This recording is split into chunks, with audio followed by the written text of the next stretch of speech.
भारत माता की, भारत माता की, भारत माता की।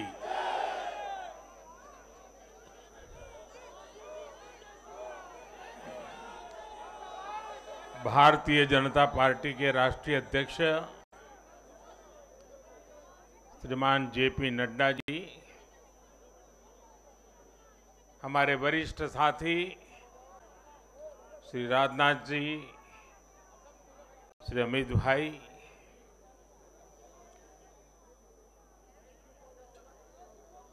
सभी प्यारे साथियों, मैं सबसे पहले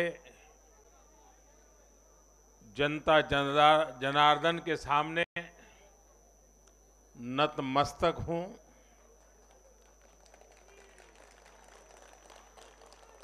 जनता जनार्दन का आशीर्वाद अभिभूत करने वाला है।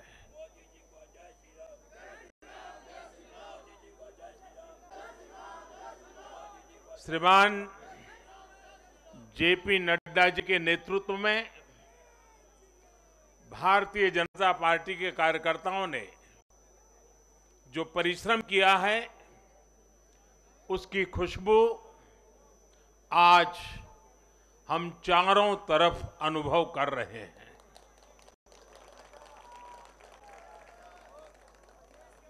जहां भारतीय जनता पार्टी प्रत्यक्ष नहीं जीती, वहां भाजपा का वोट शेयर भाजपा के प्रति स्नेह का साक्षी है। मैं गुजरात और हिमाचल और दिल्ली और जनता का बहुत विनम्र भाव से आभार व्यक्त करता हूं। भाजपा के प्रति ये स्नेह देश के अलग अलग राज्यों के उपचुनाव में भी दिख रहा है।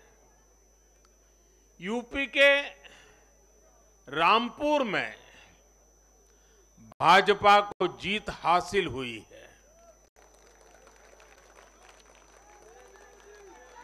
बिहार के उपचुनावों में भाजपा का प्रदर्शन आने वाले दिनों का स्पष्ट संकेत कर रहा है। मैं आज चुनाव आयोग का भी अभिनंदन करता हूं, उनका आभार व्यक्त करता हूं। और ये चुनाव के दरमियान एक बहुत बड़ी बात जिसकी चर्चा होनी चाहिए थी, जहां तक मेरी जानकारी है, एक भी पोलिंग बूथ में रीपोलिंग करवाने की नौबत नहीं आई है। मतलब कि सुख और शांतिपूर्ण रूप से लोकतंत्र की भावनाओं को पूरी तरह लेटर एंड स्पिरिट में स्वीकार करते हुए मतदाताओं ने लोकतंत्र के उस उत्सव को बहुत बड़ी ताकत दी है। और इसके लिए भी चुनाव आयोग अभिनंदन का अधिकारी है। इस चुनाव में हिस्सा लेने वाले हर राजनीतिक कार्यकर्ता को, हर दल को भी मैं साधुवाद देता हूं। साथियों, आज मैं हिमाचल के हर मतदाता का भी बहुत बहुत आभारी हूं। जैसे अभी नड्डा जी बता रहे थे, हिमाचल के चुनाव में 1% से भी कम अंतर से ये हार जीत का फैसला हुआ है। 1% से भी कम। इतना कम अंतर से हिमाचल में कभी नतीजे नहीं आए हैं। हिमाचल में हर 5 वर्ष में सरकारें बदली हैं, लेकिन हर में जब बदलाव हुआ है, कभी 5%, कभी 6%, कभी 7%। जीतने वाले और हार वाले के बीच में अंतर रहा है। इस बार 1% से भी कम। इसका मतलब है कि जनता ने भी भारतीय जनता पार्टी को विजय बनाने के लिए भरसक प्रयास किया है। मैं हिमाचल की जनता को आश्वस्त करता हूं कि भाजपा भले ही 1% से पीछे रह गई, लेकिन विकास के लिए हमारी प्रतिबद्धता 100% रहेगी। हिमाचल से जुड़े हर विषय को हम पूरी मजबूती से उठाएंगे और केंद्र सरकार के द्वारा हिमाचल की प्रगति का जो उसका हक है, उसमें भी कभी हम कमी नहीं आने देंगे।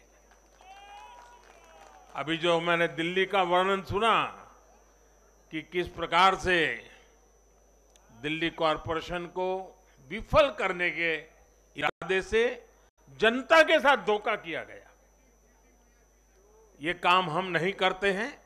हम हिमाचल की प्रगति के लिए भी भारत सरकार की प्रतिबद्धता वैसी ही बनी रहेगी।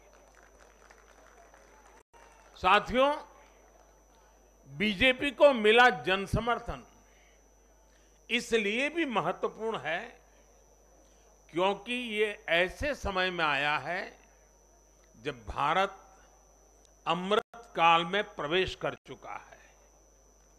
ये दिखाता है कि आने वाले 25 साल सिर्फ और सिर्फ विकास की राजनीति के ही है।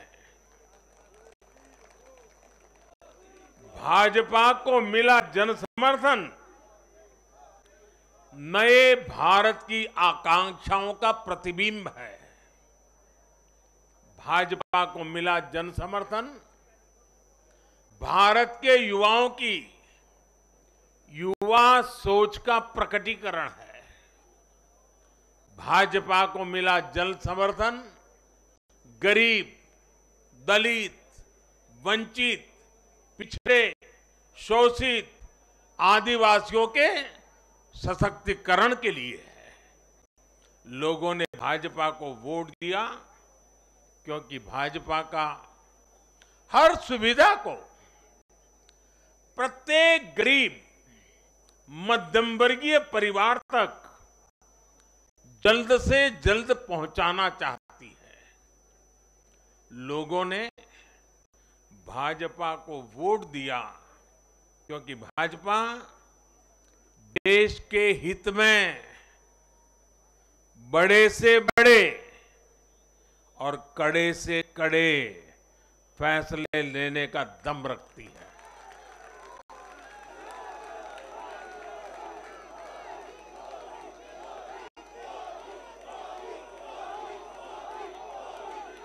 भाजपा का बढ़ता जन समर्थन ये दिखाता है कि परिवारवाद और भ्रष्टाचार के खिलाफ जन आक्रोश लगातार बढ़ रहा है। और मैं इस बात को स्वस्थ लोकतंत्र के लिए एक शुभ संकेत के रूप में देखता हूं। और साथियों, इस बार वाकई गुजरात ने तो कमाल ही कर दिया है।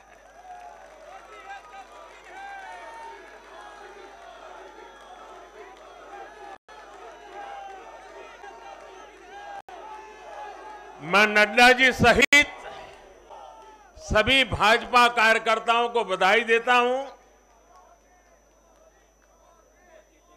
और विशेष रूप से मैं गुजरात की जनता को भी नमन करता हूं। चुनावों के दौरान मैंने गुजरात के भाई बहनों और युवाओं से कहा था कि इस बार नरेंद्र का रिकॉर्ड टूटना चाहिए। और मैंने वादा किया था कि भूपेंद्र नरेंद्र का रिकॉर्ड तोड़े, इसलिए नरेंद्र जी जान से मेहनत करेगा।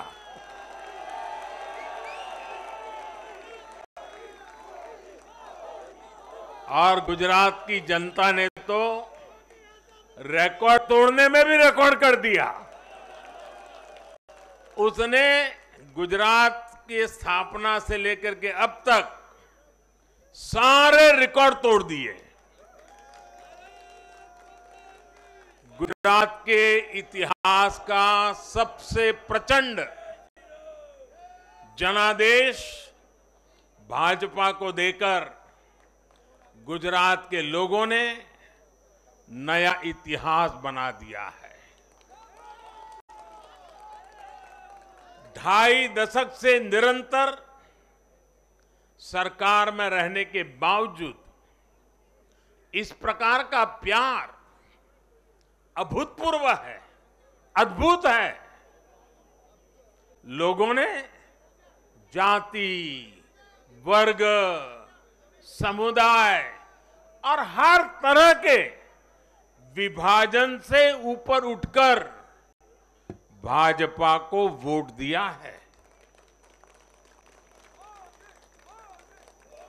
भारतीय जनता पार्टी गुजरात के हर घर का हिस्सा है, गुजरात के हर परिवार का हिस्सा है।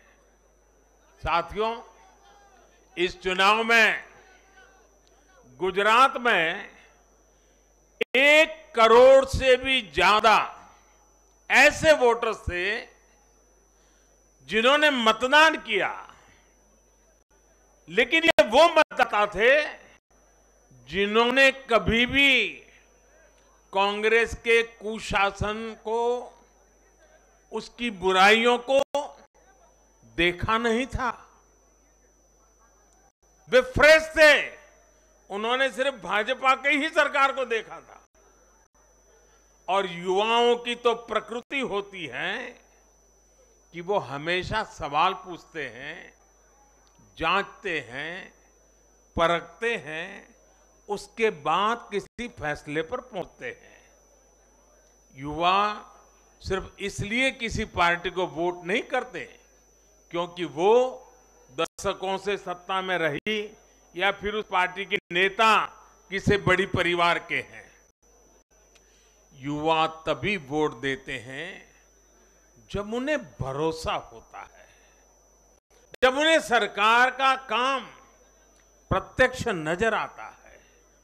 और इसलिए आज युवाओं ने जब भाजपा को भारी संख्या में वोट दिया है, सीट से लेकर वोट तक के सारे रिकॉर्ड तोड़ दिए हैं, तो इसके पीछे का संदेश बहुत स्पष्ट है। इसका मतलब है कि युवाओं ने हमारे काम को जांचा, परखा और उस पर भरोसा किया है। इसका मतलब यह है कि युवा भाजपा की विकास वाली राजनीति चाहते हैं। इसका मतलब है कि युवा ना तो जातिवाद के बहकावे में आते हैं, न परिवारवाद के। युवाओं का दिल सिर्फ विजन और विकास से जीत सकते हैं, और भाजपा में विजन भी है और विकास के प्रति प्रतिबद्धता भी है।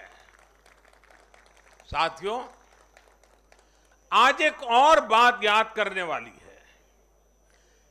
जब महामारी के घोर संकट के बीच बिहार में चुनाव हुए थे, तो जनता ने भाजपा को भरपूर आशीर्वाद दिया।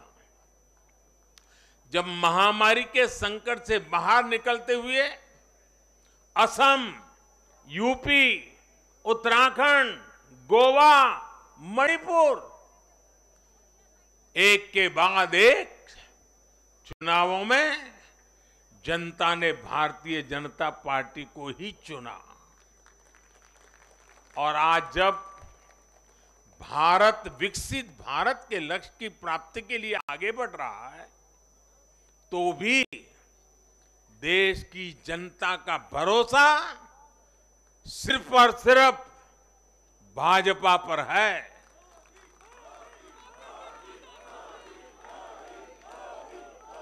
मैं बड़े बड़े एक्सपर्ट्स को भी ये याद दिलाना चाहता हूं कि गुजरात के इस चुनाव में भाजपा का आह्वान था विकसित गुजरात से विकसित भारत का निर्माण। गुजरात के नतीजों ने सिद्ध किया है कि सामान्य मानवी में विकसित भारत के लिए कितनी प्रबल आकांक्षा है। संदेश साफ है, जब देश के सामने कोई चुनौती होती है तो देश की जनता का भरोसा भाजपा पर होता है। जब देश पर कोई संकट आता है तो देश की जनता का भरोसा भाजपा पर होता है। जब देश बड़े लक्ष्य तय करता है तो उनकी प्राप्ति के लिए देशवासियों का भरोसा भाजपा पर होता है। जब देश की आकांक्षाएं चरम पर होती हैं तो भी उनकी पूर्ति के लिए देश की जनता का भरोसा भाजपा पर ही होता है। साथियों, भाजपा के आज हम जहां पहुंचे हैं, राज्यों में हो, स्थानीय स्वराज्य की निकायों में हो या केंद्र में हो, ये ऐसे ही नहीं पहुंचे हैं। 5 पीढ़ियां जनसंघ के जमाने से तपस्या करते हुए परिवार के परिवारों खपते रहे, तब जाकर के ये दल बना है, तब जाकर के हम यहां पहुंचे हैं। भाजपा के लिए लाखों समर्पित कार्यकर्ताओं ने अपना जीवन खपा दिया है। व्यक्तिगत सुख, व्यक्तिगत आकांक्षाएं, व्यक्तिगत खुशी, व्यक्तिगत महत्वाकांक्षा, व्यक्तिगत सफलता, इन सबको तिलांजलि देकर भाजपा का प्रत्येक कार्यकर्ता समाज और देश की सेवा करने में, समाज और देश को सशक्त करने में जुटा रहता है। हम विचार पर भी बल देते हैं और व्यवस्था को भी सबल बनाते रहते हैं। भाजपा अपने कार्यकर्ताओं की अथाह संगठन शक्ति पर भरोसा करके ही अपनी रणनीति बनाती है और सफल भी होती है। उतार चढ़ाव भाजपा के राजनीतिक जीवन में भी आए हैं, लेकिन हमने आदर्शों और मूल्यों पर अड़िग रहकर दिखाया है। साथियों, पिछले 8 वर्षों में देश में एक और बहुत बड़ा बदलाव अनुभव किया गया है। ये बदलाव कार्य का भी है, कार्यशैली का भी है। भाजपा की सरकारें भी कार्य को छोटा नहीं समझती। हम मानते हैं हर काम बड़े लक्ष्यों की प्राप्ति का माध्यम बनता है।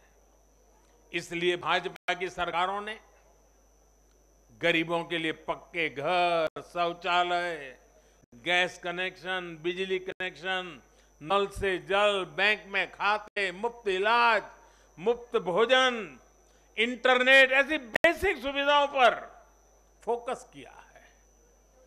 पहले की राजनीति में ये बहुत फैंसी विकास नहीं माना जाता था। पहले की राजनीति में इसे बड़े काम के तौर पर देखा भी नहीं जाता था।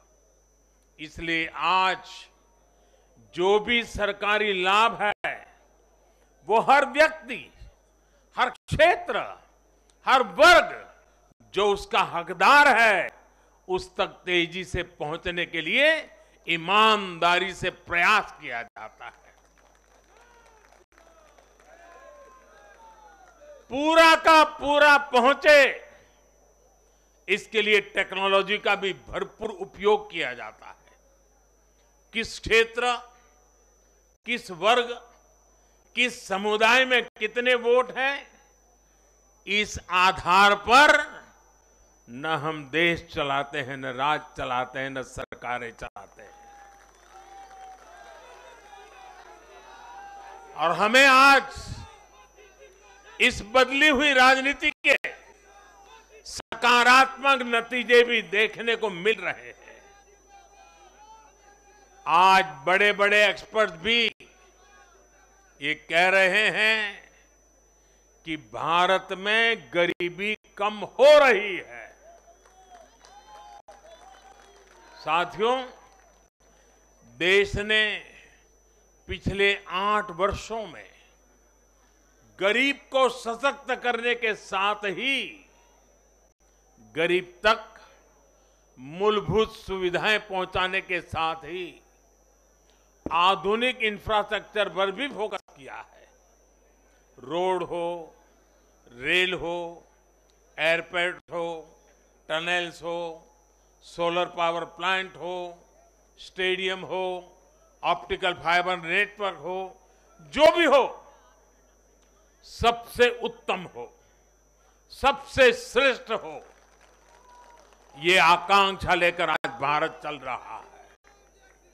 और साथियों, मैं एक और बात आपको याद दिलाना चाहूंगा। हम सिर्फ घोषणा करने के लिए घोषणा नहीं करते, हम राष्ट्र निर्माण के व्यापक मिशन के लिए निकले हुए लोग हैं। इसलिए सिर्फ 5 वर्ष के राजनीतिक नफा नुकसान को देखते हुए हम कोई भी घोषणा नहीं करते। हमारी हर घोषणा के पीछे एक दूरगामी लक्ष्य होता है, एक रोड मैप होता है। ये बात स्पष्ट है कि देश आज शॉर्टकट नहीं चाहता। देश का मतदाता आज इतना जागरूक है कि क्या उसके हित में है, क्या उसके अहित में है, वो अच्छी तरह जानता है। देश का वोटर जानता है कि शॉर्टकट की राजनीति का कितना बड़ा नुकसान देश को उठाना पड़ेगा।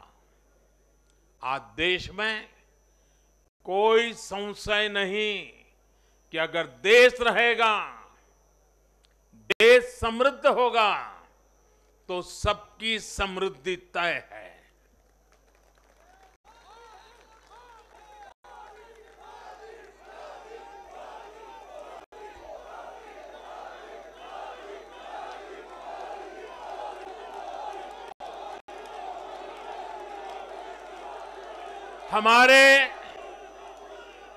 हमारे पूर्वजों के पास अनुभव का अगाध ज्ञान था और अनुभव के निचोड़ से कहावतें बनती थी।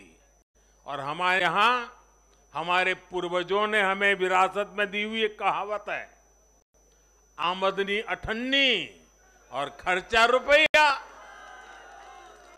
अगर ये वाला हिसाब रहेगा तो क्या स्थिति होगी, ये हम दुनिया में हमारे अड़ोस पड़ोस में आज भली भांति देख रहे हैं। और इसलिए आज देश बहुत सतर्क है। देश के हर राजनीतिक दल को ये याद रखना होगा कि चुनावी हथकंडों से किसी का भला नहीं हो सकता।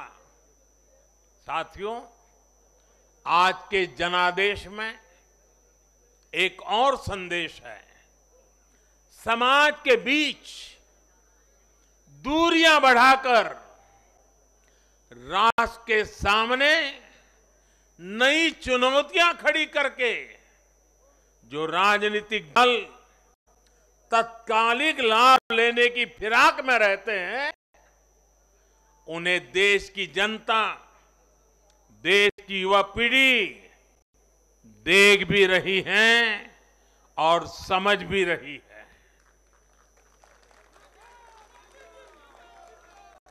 भारत का भविष्य फॉल्ट लाइंस को बढ़ा करके नहीं, फॉल्ट लाइंस को गिरा कर ही उज्जवल बनेगा। कभी भाषा की दीवार, कभी रहन सहन, कभी क्षेत्र, कभी खान पान, कभी ये वर्ग, कभी वो वर्ग। लड़ने के लिए तो सैकड़ों वजह हो सकती हैं, लेकिन जुड़ने के लिए एक वजह ही काफी है।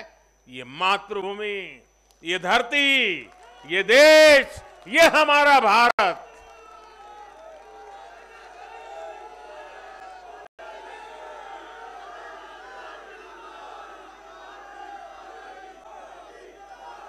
जीने के लिए और मरने के लिए इससे बड़ी वजह कोई और नहीं हो सकती। इसलिए हमें देश प्रथम, इंडिया फर्स्ट की भावना के साथ आगे बढ़ना है। साथियों, मुझे खुशी है कि आज भारत के गांव हो या शहर, गरीब हो या मिडिल क्लास, किसान हो या श्रमिक, सभी की पहली पसंद भाजपा है।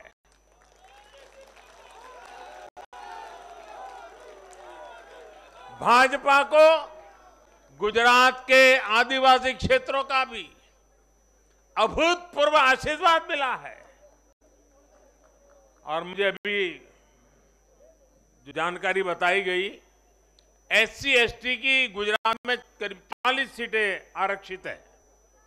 40 में से 34 सीटें थंबिंग मेजोरिटी से भारतीय जनता पार्टी जीती है।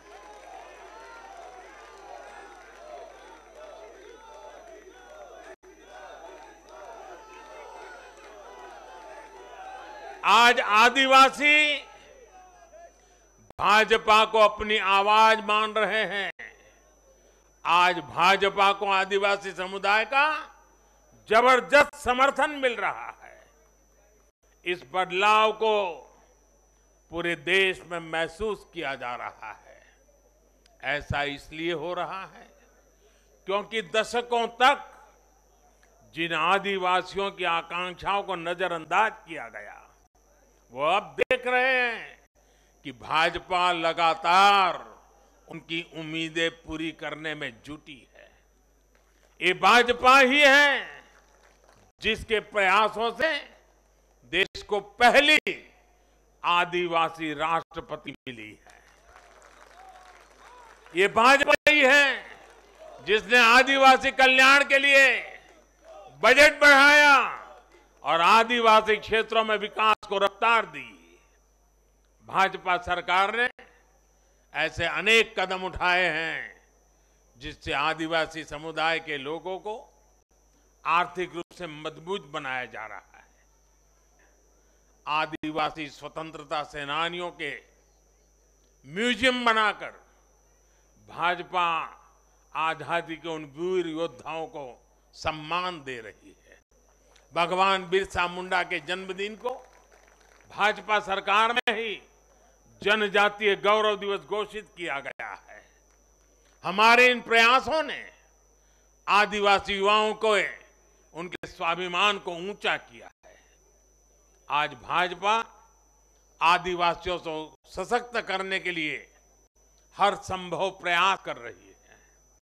साथियों, आजकल हर चुनाव नतीजों के बाद ये चर्चा भी बहुत होती है कि देश की माताएं, बहनें,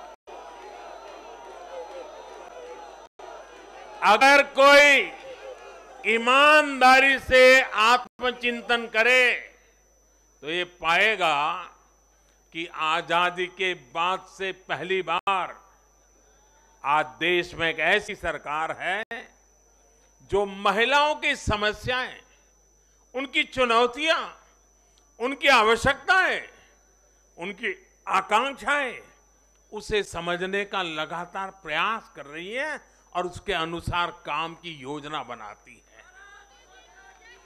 गांव देहात से लेकर शहर तक, घरेलू कार्य में व्यस्त महिला से लेकर स्वरोजगार करने वाली या किसी रोजगार से जुड़ी महिलाओं के लिए जितना भाजपा सरकार ने किया है उतना पहले किसी भी सरकार ने नहीं किया। महिलाओं के लिए पहले की सरकारों के 70 साल के कार्यों की तुलना में भाजपा सरकार के 7-8 साल के कार्य कहीं ज्यादा रहे और इसलिए आज जब भी चुनाव होते हैं तो देश की माताएं, बहनें, बेटियां कमल के निशान का सिर्फ बटन ही नहीं दबाती, उनके हाथों में एक आशीष का भाव होता है, आशीर्वाद का भाव होता है और जब वो उंगली कमल के बटन पर रखती हैं तब वो हम जैसे लाखों कार्यकर्ताओं के सर पे विजय तिलक भी लगा देती है।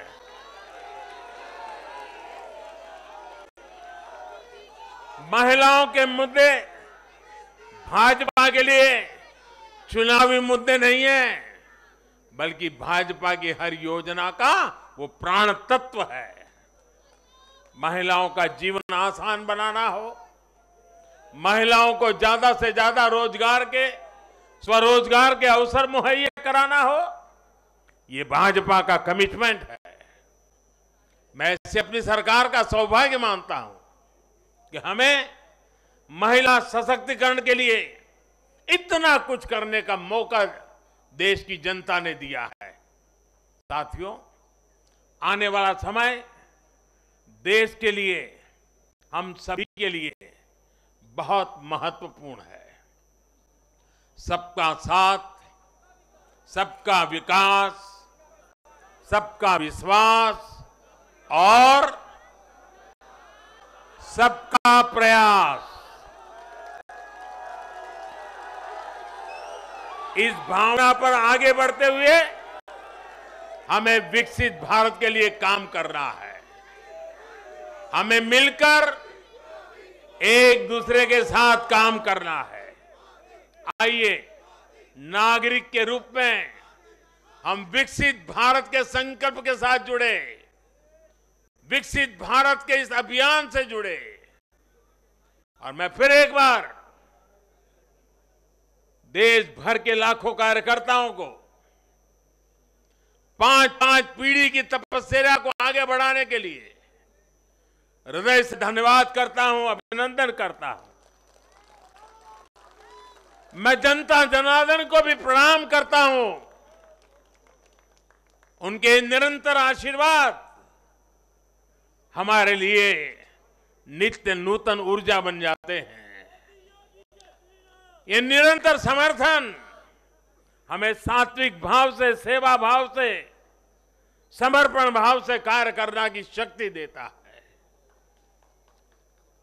जब हमें जनता जनार्दन का आशीर्वाद मिलता है तो हमें अधिक परिश्रम करने की प्रेरणा जगती है, अधिक पुरुषार्थ करने का संकल्प जगता है और संकल्पों को सिद्ध करने के लिए जीवन खपा दे करके सिद्धि तक पहुंचाने के लिए हम लगे रहते हैं, क्योंकि जनता जनार्दन, इसे हम ईश्वर का रूप मानते हैं और यही सामर्थ्य, यही शक्ति एक सेवक के भाव से, सेवा भाव से, समर्पण की अप्रतिम राह को पकड़ते हुए चलते रहना, चलते रहना, चलते रहना, चरैवेति चरैवेति चरैवेति, इसी मंत्र को लेकर के हम चल रहे हैं। भाइयों बहनों, इस चुनाव में अब बहुत लोगों को जानने पहचानने का भी अवसर मिल चुका है। पिछले कुछ चुनावों का एक बड़े कैनवास पर एनालिसिस करना चाहिए कि जो अपने आप को न्यूट्रल कहते हैं, जिनका न्यूट्रल होना जरूरी होता है, वो कहां खड़े होते हैं, कब कैसे रंग बदलते हैं और कैसे कैसे खेल खेलते हैं वो अब देश को जान लेना बहुत जरूरी है, बहुत जरूरी है। उत्तराखंड का इतना बड़ा चुनाव हुआ, कितनी जमानतें जब्त हुई, किसकी हुई, कोई चर्चा नहीं। हिमाचल में इतना बड़ा चुनाव हुआ, कितने लोगों की जमानत जब्त हुई, कितने लोगों का बुरा हाल हुआ, कोई चर्चा नहीं। भाइयों बहनों, उन लोगों को भी जानना चाहिए, पहचानना चाहिए कि ये भी ठेकेदार है।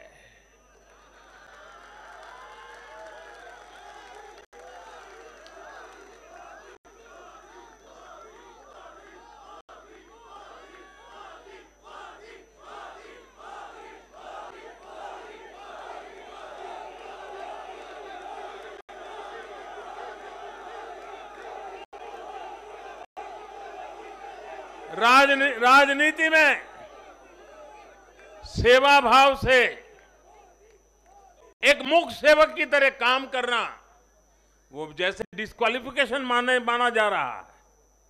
कि क्या नौबत आई है, ये कैसे नए मापदंड लगाए गए हैं। अब देखिए, मुझे खुशी हो रही है कि हमारे गुजरात के सीएम भूपेंद्र भाई पटेल करीब करीब 2 लाख वोटों से जीते हैं।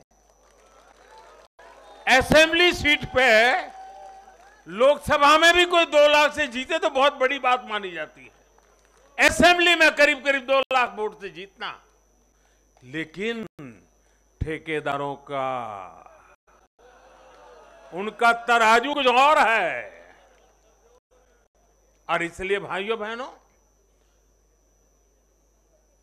हमें निरंतर विपरीत इन जुल्मों के बीच में आगे बढ़ना है। हमें अपनी सहन शक्ति को बढ़ाना है, हमें अपनी समझ शक्ति को बढ़ाना है, और हमें हमारे सेवा भाव का विस्तार भी करना है, हमारे सेवा भाव की गहराई भी बढ़ानी है, और सेवा भाव से ही जीतना है।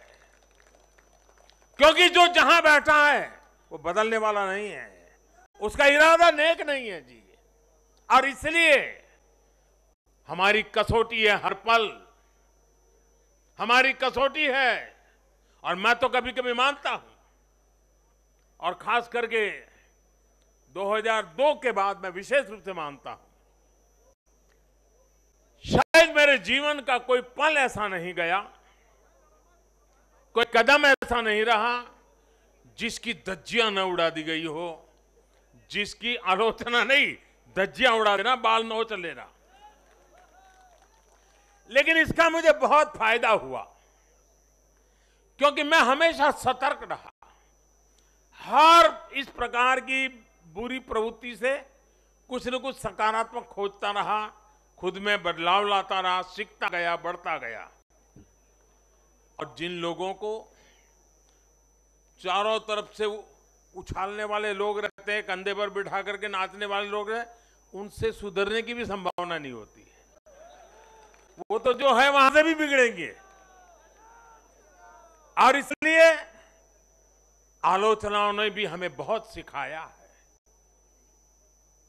हर आलोचना में से हमारे काम की चीज हमें खोजते रहना है, हमें अपनी शक्ति को बढ़ाते रहना है, और कठोर से कठोर झूठे आरोपों को सहने का सामर्थ्य भी बढ़ाना होगा साथियों, क्योंकि अब जुल्म बढ़ने वाला है।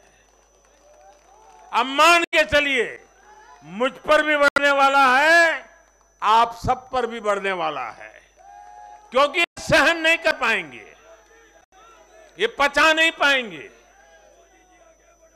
और उसका जवाब यही है, हमें अपनी सहन शक्ति बढ़ाना है, हमें अपनी समझदारी का विस्तार करना है, हमें अधिक से अधिक लोगों को समावेश करने की दिशा में अपने हाथ चौड़ा करके लोगों को स्वीकारना है, स्वागत करना है।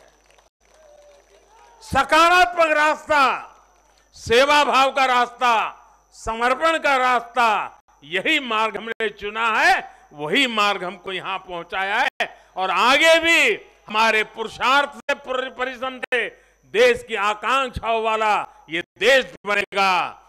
2047 जब हिंदुस्तान आजादी के 100 साल मनाएगा, विकसित भारत हमारे नौजवानों के हाथ में हम देके जाएंगे। दोस्तों बोलिए भारत माता की, भारत माता की, भारत माता की। बहुत बहुत धन्यवाद।